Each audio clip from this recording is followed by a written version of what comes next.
Bonjour à tous et bienvenue dans la vidéo 6 de ce cours sur les interconversions de fonctions à partir des dérivés d'acides et des acides carboxyliques. Sur la gauche, nous avons une fonction ester et donc le sujet de cette présentation va être la préparation des esters à partir des acides carboxyliques et de leurs dérivés. En effet, elle se positionne dans un ensemble de deux vidéos qui va nous permettre de voir comment synthétiser à la fois les esters et les amides, et ce sont des démarches tout à fait similaires que nous allons mettre en œuvre. Donc lorsqu'on regarde le bilan des cours précédents, on a vu que les acides carboxyliques étaient des électrophiles relativement faibles, et qu'on pouvait néanmoins les activer sous la forme d'acides carboxyliques protonés, ou d'autres dérivés d'acide comme les anhydrides d'acide et chlorodacyle qui étaient plus réactifs en termes de mécanisme d'addition nucléophile suivi d'une élimination. Eh bien, ces dérivés activés des acides carboxyliques vont pouvoir, en faisant intervenir un nucléophile alcool, permettre de synthétiser des esters. Donc on rappelle qu'il y a deux types d'activation électrophile qui pouvaient être mises en œuvre. Une première voie qui était appelée une activation in situ, qui permettait d'activer l'acide carboxylique dans le milieu réactionnel d'addition nucléophile suivi d'élimination. Le dérivé d'acide activé n'était pas isolé et réagissait directement avec le nucléophile présent dans le milieu réactionnel. Et d'autre part, nous avions une stratégie d'activation ex situ, qui consistait, dans une première étape séparée de la deuxième, à activer l'électrophilie en transformant l'acide carboxylique en dérivé d'acide plus réactif. Les dérivés isolés étaient ensuite soumis à des conditions d'addition nucléophile suivies d'une élimination. Donc on va commencer par l'activation in situ. Et les travaux historiques de Marcellin Berthelot ont permis d'envisager cette activation in situ. Le travail historique de Marcellin Berthelot était simplement de mettre en présence un acide carboxylique et un alcool pour synthétiser un ester. Donc on voit que le sous-produit était de l'eau. Alors, si on fait cette réaction avec des quantités stoichiométriques des deux réactifs, on voit que déjà le temps de réaction est horriblement long, plus de 6 mois, pour un rendement isolé qui est extrêmement faible pour une synthèse organique, c'est-à-dire 66%. Donc vous imaginez le désarroi de Berthelot quand il a vu ça. Alors il a décidé de tester plusieurs conditions, et notamment en ajoutant de l'acide sulfurique comme catalyseur, il a pu voir que le temps de réaction était considérablement réduit pour un même rendement isolé. On peut donc dire que la catalyse acide a un effet cinétique notable sur cette réaction, et ça, on pouvait le prévoir puisqu'on sait qu'en milieu acide, les acides carboxyliques sont protonés et deviennent de meilleurs électrophiles, de sorte que la réaction d'addition nucléophile de l'alcool sera plus rapide. Dans un deuxième temps, si on envisage de rajouter un large excès d'un des deux réactifs, ici l'alcool, le méthanol, qui sera utilisé donc comme solvant, eh bien on voit que le rendement isolé est beaucoup plus grand, pour un temps de réaction à peu près équivalent à la situation précédente. Et donc on peut observer que l'excès d'un réactif introduit a un effet thermodynamique en déplaçant l'équilibre vers la formation de l'ester.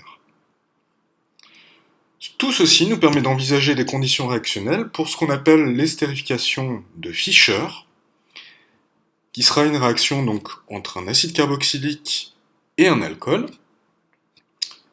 La réaction intermoléculaire va libérer une molécule d'eau comme sous-produit, et donc l'ester comme produit principal. Ce que nous avons vu, c'est que la catalyse acide permet d'augmenter la vitesse de réaction. On peut également chauffer, et c'est ce qu'on fait d'habitude, pour améliorer la cinétique de la réaction. Enfin, dans tous les cas, on sait que cette réaction est équilibrée, dans le sens où le rendement thermodynamique ne sera pas de 100%. Quelles sont les caractéristiques expérimentales de cette réaction? Il est particulièrement important de les retenir. Tout d'abord, nous avons vu que cette réaction est équilibrée, dans le sens où il restera toujours de l'acide carboxylique et de l'alcool dans le milieu réactionnel à la fin de la réaction.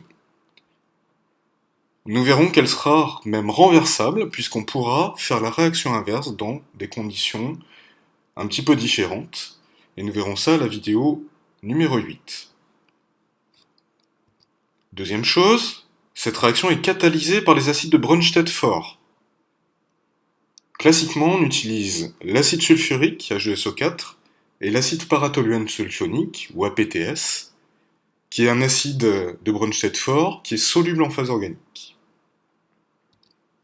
La troisième caractéristique, c'est que cette réaction, elle est principalement pratiquée en synthèse avec des alcools primaires ou secondaires, et très peu avec des alcools tertiaires qui sont de moins bons nucléophiles du fait de leur encombrement stérique. Donc en général, on se contente des alcools primaires ou secondaires. Et dernière caractéristique, cette réaction est athermique. Alors ceci peut être un petit peu bizarre, parce qu'on a dit qu'il fallait chauffer le milieu réactionnel pour avoir une réaction efficace. Cet effet de chauffage va être un effet purement cinétique, puisqu'une réaction athermique est par nature indépendante en termes de rendement thermodynamique de la température de réaction, comme nous l'avons vu dans le chapitre T4. Et donc, on chauffe simplement pour augmenter la cinétique de la réaction. Donc ces caractéristiques, renversables et équilibrées, catalysées par les acides de Brønsted forts, athermiques et pratiquées avec des alcools primaires ou secondaires, sont à connaître sur le pouls des doigts. Maintenant, nous avons vu que l'ajout d'un alcool en large excès va permettre d'augmenter le rendement de cette réaction. Et c'est effectivement une façon de déplacer l'équilibre vers la formation de l'ester. On peut également utiliser un excès d'acide carboxylique. Ceci va dépendre principalement du coût de l'un des deux réactifs par rapport à l'autre. On prendra le réactif le moins cher évidemment en excès, et aussi de la facilité de son élimination à l'issue de la réaction, puisqu'il restera en excès à la fin de la réaction. La deuxième technique est très employée également. Il s'agit en fait d'éliminer l'un des sous-produits, c'est-à-dire ici l'eau, en cours de réaction. Donc ça, c'est une technique que vous avez connue pour la réaction d'acétalisation, qui permet de déplacer l'équilibre vers la formation de l'ester. Et l'utilisation d'Edwin Stark est principalement utilisée pour ce faire, bien qu'on puisse également utiliser un desséchant dans le milieu, afin de capter l'eau formée. Voici un premier exemple où vous devez trouver les réactifs nécessaires, ou le réactif nécessaire, afin de synthétiser cet ester qui est cette fois-ci cyclique. On appelle cela d'ailleurs une lactone, ce que vous pouvez retenir. Alors cette réaction est intramoléculaire, de sorte que la formation de la liaison s'est faite à l'intérieur du cycle. Ce qui veut dire que l'alcool et l'acide carboxylique qu'on fait réagir ensemble étaient dans la même molécule de réactif au départ. Donc je vous laisse réfléchir. Le fragment alcool va se retrouver à gauche de la coupure de liaison, donc on va avoir une fonction alcool ici, qui va réagir avec la fonction acide carboxylique sur carbone de droite. Elle se trouve ici. Il ne faut pas oublier évidemment des conditions acides ainsi qu'un chauffage. On peut également synthétiser des polymères qu'on appelle des polyesters par cette réaction d'estérification de Fischer. Si par exemple on utilise ce diol-là et ce diacide carboxylique-là, on pourra envisager des réactions d'estérification de Fischer successives sur ces fonctions alcool et acide carboxylique. Alors si on fait réagir ces deux fonctions, on va former une fonction ester. Mais ce qui va se passer, c'est que il restera sur la molécule formée une fonction alcool et une fonction acide carboxylique. De sorte que de ce côté, une nouvelle molécule de diol va pouvoir réagir avec cette fonction acide carboxylique pendante, et une nouvelle molécule de diacide va pouvoir réagir avec cette fonction alcool pendante. Alors qu'obtient-on? Eh bien on obtient un polyester. Alors la formule du polyester est donnée par la répétition de ce motif-là, n fois. on voit que dans ce motif, en réalité, il y a deux fonctions ester. Une première fonction ester qu'on voit clairement au centre du motif, et une deuxième fonction ester qui va apparaître entre la gauche du motif et la droite du motif qui se répète à gauche de ce motif dessiné. Autrement dit, la fonction ester va être introduite entre ces deux groupements-là, successifs. Nous allons examiner le mécanisme réactionnel de cette réaction. Et la première chose à faire, puisque l'acide carboxylique n'est pas un réactif électrophile suffisamment activé, eh bien c'est de l'activer par protonation. Alors, je vous engage à essayer d'écrire le mécanisme sur l'exemple de l'acide acétique et de l'éthanol. Donc pour cette première étape d'activation électrophile, on va simplement aller chercher avec le doublet basique de l'acide carboxylique, mis en évidence au chapitre précédent, eh bien la lacune électronique de H+. C'est une réaction d'addition électrophile sur l'acide carboxylique qui nous permet d'obtenir l'acide carboxylique protoné. On peut écrire, si vous le souhaitez, une formule mésomère à cet acide carboxylique protoné. Une fois que l'activation électrophile est effectuée, eh bien on va pouvoir essayer d'additionner l'alcool, c'est-à-dire le nucléophile. Je vous laisse réfléchir. Eh bien, cette addition nucléophile va pouvoir être mise en évidence par l'attaque du doublet nucléophile de l'alcool ici sur l'oxygène, sur le carbone particulièrement électrophile désormais, de l'acide carboxylique protoné. Et donc, par addition nucléophile, nous allons obtenir ce dérivé tétragonal du carbone fonctionnel. Alors cette réaction est renversable, puisqu'on peut de nouveau éliminer l'alcool pour reformer l'acide carboxylique protoné. Mais l'étape suivante va permettre de synthétiser non pas l'acide carboxylique protoné, mais l'ester. Alors il s'agit de former un bon groupement partant, puisque le seul groupement partant qui nous permettrait d'obtenir l'ester, ça serait de faire partir HO- pour l'instant. Et HO-, on sait que c'est un mauvais groupe partant. Donc on va essayer de former un meilleur groupe partant, à savoir H2O, en protonnant ce groupe-là. Et comme il y a un proton déjà disponible sur le groupement voisin, eh bien on va faire une prototropie, ce qui va nous permettre de former une nucléofuge, puis de l'éliminer. Donc je vous laisse réfléchir au mécanisme. Eh bien, la prototropie permet d'aménager donc ce groupement partant, H2O, qui va ensuite par élimination partir, on libère H2O à cette étape, et former l'ester qui est encore protoné. Donc la dernière étape va permettre de déprotoner cet ester, et ce faisant de régénérer le catalyseur qui a été utilisé à la première étape pour protoner l'acide carboxylique et l'activer. Cette réaction d'estérification de Fischer a quand même de nombreux défauts. Alors, le premier défaut, c'est qu'il faut chauffer. En effet, la réaction est relativement lente même sous catalyse acide, et donc le chauffage est absolument nécessaire. Ceci peut présenter des inconvénients, de façon basique, c'est des inconvénients énergétiques, mais aussi dus à la thermolabilité des composés, qui peuvent se décomposer sous l'action de la chaleur.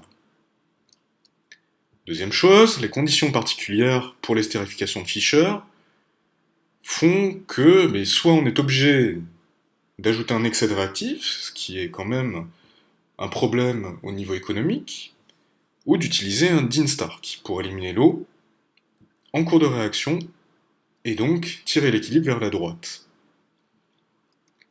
Le troisième défaut, on n'a pas encore vu, c'est qu'on doit utiliser des conditions acides. Et parfois, comme de l'eau est formée dans le milieu réactionnel, cela présente des incompatibilités avec d'autres fonctions éventuellement présentes. Un exemple est donné ici, avec un alcool qui comporte également une fonction acétale, et dont on sait que dans des conditions aqueuses acides, il pourra s'hydrolyser. Alors effectivement, si on essaie de faire l'estérification de Fischer entre cet alcool et l'acide propanoïque, on voit qu'on hydrolyse l'acétale dans la même étape. Alors certes, on a formé l'ester, mais on a également déprotégé la fonction aldéhyde ou cétone, ici cétone, ce qui peut poser problème, puisqu'on l'a aménagé dans le but d'une protection de fonction. Bon, bien, une fois qu'on a exploré cette estérification de Fischer et vu tous ses défauts, il faut trouver une solution qui soit un petit peu plus utile en synthèse. Et donc on se rappelle qu'on a pu activer les acides carboxyliques également en anhydride d'acide ou en chlorure d'acide. Donc on va explorer la stratégie d'activation ex situ. Alors la réaction de formation d'un ester à partir d'un chlorodacyle et d'un alcool s'appelle l'acylation des alcools. C'est-à-dire qu'on va prendre l'alcool et on va lui greffer un groupement C double OR. C'est ce qu'on appelle une réaction d'acylation de cette fonction alcool. Donc la réaction d'acylation met en évidence deux réactifs principaux, qui sont le chlorodacyle et l'alcool, qu'on fait réagir. La réaction sera absolument quantitative, ce qui est vraiment une évolution par rapport à l'estérification de Fischer. Et on voit que cette réaction fait intervenir également un autre réactif, à savoir une base. Alors cette base, elle pourra être faible, mais surtout il faut qu'elle soit non nucléophile, puisqu'on se rappelle que cette fonction chlorodacyle, elle est particulièrement électrophile. Il ne faudrait pas que cette base joue le rôle de nucléophile à la place de l'alcool. Donc classiquement, les bases faibles non nucléophiles qu'on utilise, c'est la pyridine et c'est la triéthylamine. Alors ceci évite la formation de chlorure d'hydrogène. Si on écrivait la réaction sans l'ajout de base, on verrait qu'il se forme du chlorure d'hydrogène, et ceci est problématique à plusieurs égards, notamment parce qu'on a vu que l'estérification de Fischer se faisait en milieu acide, et cela posait des problèmes. Donc on utilise une base faible non nucléophile, en plus du chlorodacyle et de l'alcool, pour faire cette réaction, qui va former l'ester de manière quantitative et de façon rapide, même sans chauffage. Évidemment, le proton sera capté par la base, et donc le sous-produit sera BH plus Cl-. Alors il y a une autre manière d'envisager l'activation ex situ, c'est d'utiliser un anhydride d'acide. Donc cette réaction existe, elle s'effectue donc en opposant l'alcool et l'anhydride d'acide, la réaction va former un ester, et le sous-produit va cette fois-ci être le groupement qui nous reste si on le fait partir et qu'on le remplace par le groupement venant de l'alcool pour former l'ester. Ce groupement partant, c'est en fait qui constitue le sous-produit acide carboxylique.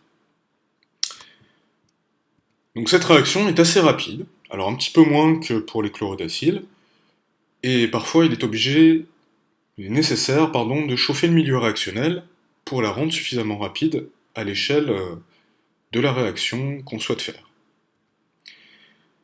D'autre part, parfois l'alcool ne sera pas suffisamment électrophile pour s'additionner sur cet électrophile qui est l'anhydride d'acide, électrophile moins puissant que le chlorodacyle.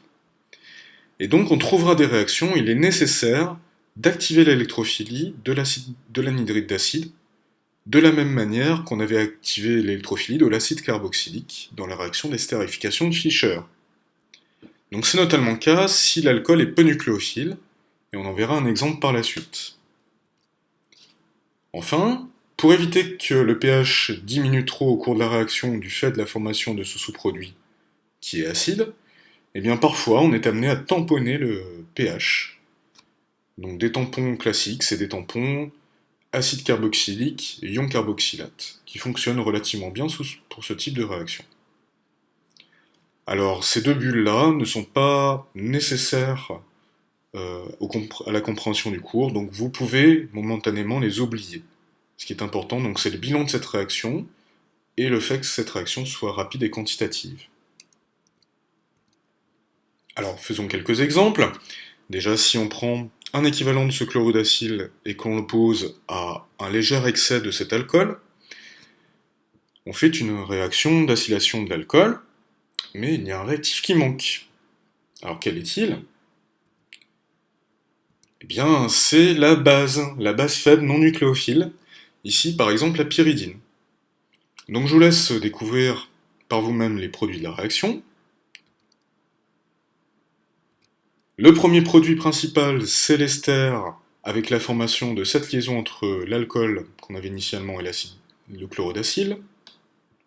Et le sous-produit de la réaction, eh bien c'est la base faible protonée, c'est-à-dire l'ion pyridinium, avec le sous-produit ionique Cl- qui vient du chlorodacyle.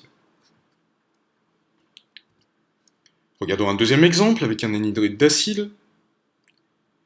Cette réaction, en fait, c'est la synthèse de l'aspirine. On va acyler la fonction alcool, en réalité c'est une fonction phénol, puisqu'elle est positionnée sur un groupement phényl.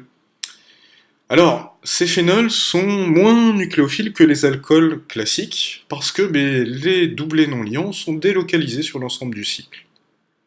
Donc c'est l'exemple où on va devoir, du fait de la faible nucléophilie du ce phénol, activer l'anhydride d'acide par protonation. Alors d'où les conditions un peu spécifiques qu'on utilise avec une catalyse acide par l'acide sulfurique ici, et un chauffage à reflux qui va permettre d'accélérer la réaction. Donc je vous laisse découvrir le produit.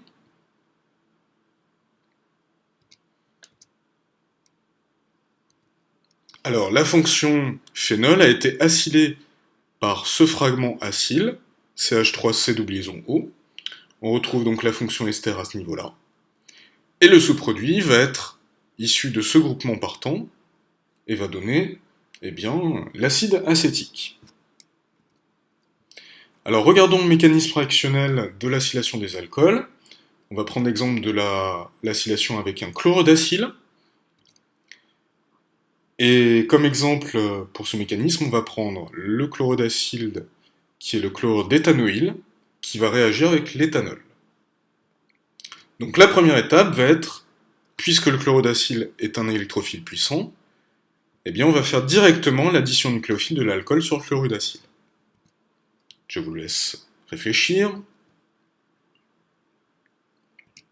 Donc le nucléophile, qui est l'alcool, va agir par son doublet non liant sur l'oxygène, qui va donc attaquer le carbone électrophile du chlorure d'éthanoïl, et l'addition nucléophile va conduire rapidement à un dérivé tétrahydrique tétragonal sur ce carbone fonctionnel.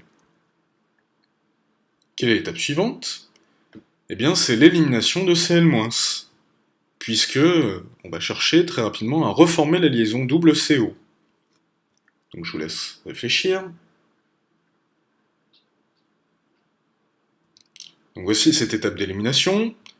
Le doublet non liant sur l'oxygène chargé moins va être rabattu entre le carbone fonctionnel et l'oxygène pour reformer la double liaison. Et donc on va expulser le nucléofuge Cl-. Alors on voit ici que l'ester n'est pas totalement formé, il reste à le déprotoner. Et on rappelle qu'on a introduit une base faible non nucléophile dans le milieu. Donc on va pouvoir effectuer une déprotonation finale. Donc la pyridine ici par exemple va pouvoir déprotoner l'ester protoné qu'on avait obtenu à l'étape précédente, et cette réaction va être clairement quantitative puisque cet ester protoné est un acide très fort. Alors d'ailleurs, cette étape est responsable de la quantitativité de la réaction. C'est cette étape qui tire l'équilibre vers la formation quantitative de l'ester et du subproduit ion pyridinium. Alors on va regarder le mécanisme réactionnel avec un anhydride d'acide qui correspond à la réaction qu'on a examinée de synthèse de l'aspirine.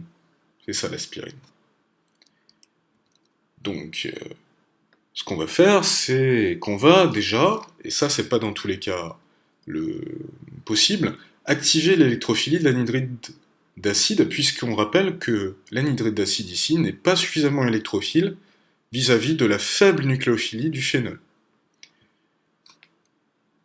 Donc cette activation électrophile est nécessaire. Après, tout se passe comme pour l'acylation avec un chlorodacyle.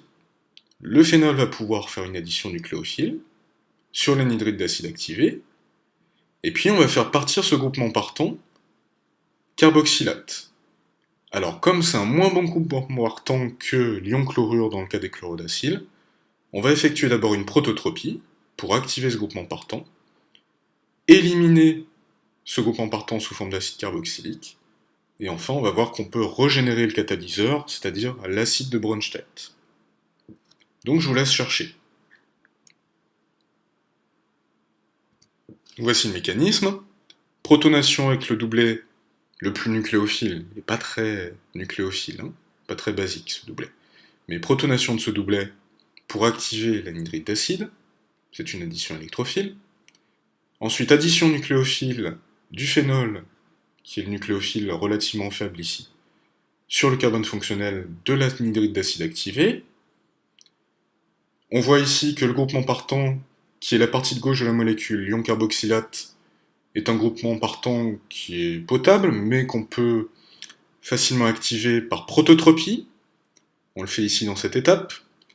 Et donc on va apparaître un meilleur groupe partant qui est l'acide carboxylique. Une fois que ceci est fait, on fait l'élimination, ce qui va donner l'ester, mais qui est encore protoné.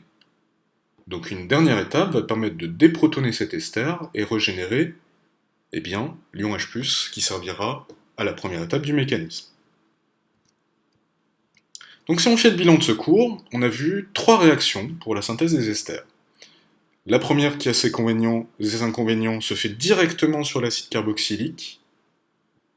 On utilise une catalyse acide et on chauffe le milieu réactionnel pour augmenter la vitesse de la réaction qui reste équilibrée et pour laquelle on a mis en évidence qu'un excès d'un des deux réactifs et l'élimination en cours de réaction de l'eau par un Dinstark va permettre de tirer l'équilibre vers la formation de l'ester. Deuxième type de réaction, l'acylation des alcools, soit avec un chlorure d'acide en présence d'une base, soit avec un anhydride d'acide. Et ces deux réactions, elles sont quantitatives, ce qui est leur principal intérêt. On peut regarder, et on le fera en cours, une dernière réaction qui n'est pas vraiment programme, mais qui est déjà apparue dans des sujets de concours, qui s'appelle la réaction de transestérification.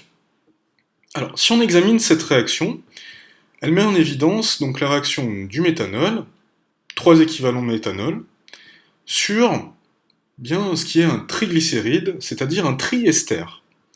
Alors, vous voyez les fonctions ester ici. Il y en a 3. Si on met un catalyseur dans le milieu, on voit que le méthanol va pouvoir, ce qu'on appelle transestérifier ce triester, et donner 3 esters méthyliques. Vous voyez que le méthanol s'est greffé sur chacune des fonctions ester ici, et donc ce qu'on a fait, c'est qu'on a remplacé le fragment alcool à ce niveau-là par le fragment méthanol. Donc on libère, en fait, comme sous-produit, un triol. Alors cette réaction peut se modéliser par cette équation de réaction, ce bilan-là. On voit que l'alcool, via son fragment R2O, va remplacer le fragment R1O dans l'ester initial. C'est pour ça qu'on appelle ça une transestérification. On change de groupement OR, ici OR1, en groupement OR2. Et ceci s'effectue sous catalyse acide et par chauffage. Donc on verra en cours comment cette réaction se déroule, et puis son intérêt dans l'industrie. Alors pour finir, on va faire une petite ouverture sur la vidéo suivante. On a vu la synthèse des esters à partir des dérivés d'acide carboxylique qui étaient activés. De la même manière, en remplaçant l'alcool comme nucléophile par une amine, on va pouvoir synthétiser des amides. Et donc, le sujet de la prochaine vidéo va être la synthèse de ces amides.